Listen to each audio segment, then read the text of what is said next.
Aká kniha Joeyho tak vystrašila, že ju schoval do mrazničky? Bola to jedna desivá kniha. Pozerávali ste Priateľov? Mal som 10 rokov, keď som to pozeral. A pozeral som to poctivo vtedy. Ty si taký starý? Ja si myslím, že každé jedno decko to pozná. A kto je väčší fanúšik? Dobre. Prvá otázka. Pripravený?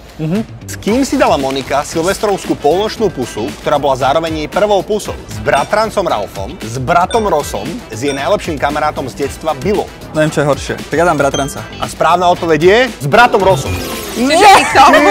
Prvá pusa s bratom. To není dobré. Čo našla Phoebe v slechovke od limonády? Prsteň, necht, palec. Moja odpoveď by bola, že limonádu, ale to nie je v možnosti. Takže sa to muselo zmestiť cez tú vec. Palec. Správnou odpoveďou je palec. Mne sa zdalo, že jazyk. Jazyk? Áno, jazyk. A ktorý z priateľov je na konci seriálu ako jediný single? Phoebe, Joey alebo Ross? Ja viem. Ty vieš? Ja tiež viem. Joey? Je to tak.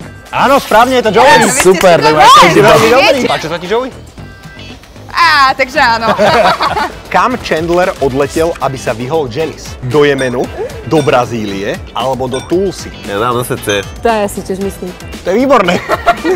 Ale Chandler odletel do Jemenu. Zatiaľ máme Ste veľmi 0-0. My sme vyrovnaný pár. Ktorá postava myslíte, že ste z Priateľov? Ja som Joey. Podľa mňa Rachel. Cítim Phoebe aj Chandlera. To sú mi také najbližšie postavy.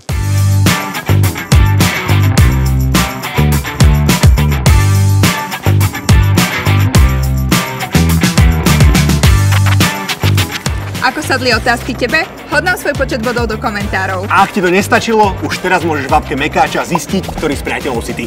Ta-ra-ta-ta-ta!